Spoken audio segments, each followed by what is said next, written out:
మేము కొట్టలేము, తిట్టలేము, ఏమీ చేయలేము. మీ దగ్గర చేతగానంలో చేతులు కట్టుకుని ఉండాల్సిన పరిస్థితి వచ్చింది మాకు. అంటే ఇంత చెప్తున్నా కూడా ఒకటిలో ప్రవర్తనలో మార్పు లేదు,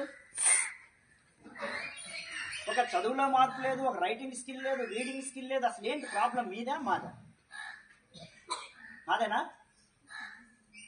మాదైతే చెప్పండి. మీ అందరికీ చిన్న దండం పెట్టి పడుకుని పెట్టేస్తాను. మరి మీ అందరికి దండం పెట్టేసి వదిలేస్తాను.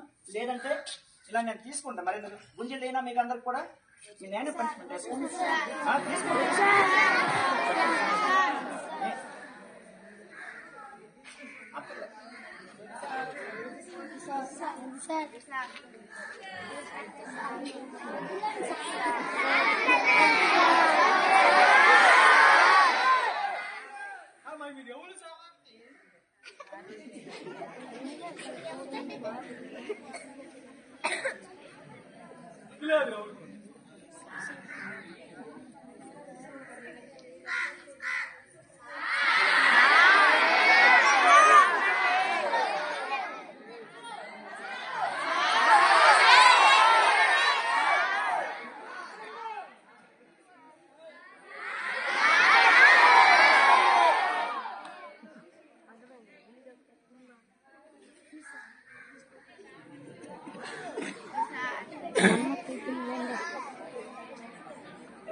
ప్రియమైన తల్లిదండ్రులారా, మాకు చేతనైనంత వరకు ఇక్కడ మేము చేస్తున్నాం.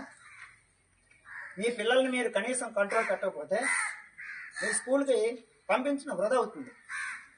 ఎందుకంటే ఇక్కడ మా ఉపాధ్యాయులు మేము ఎంత కష్టపడి పనిచేసినా కూడా ఎలాంటి ప్రయోజనం ఉండదు. మీరు మీ పిల్లల్ని అద్దులో పెట్టుకోకపోతే మీరు పాఠశాలకు పంపించడం వృధా అవుతుంది. ఇది మైండ్లో పెట్టుకుని మీరందరూ కూడా మీ పిల్లల్ని చదువు కోసం పంపిస్తే శ్రద్ధగా ఇంటి దగ్గర చదివించండి. ఇంకా దేనికోసం అయితే పంపిస్తే పాఠశాలకు పంపించొద్దు. ఇది నా యొక్క విజ్ఞప్తి. ఓకే.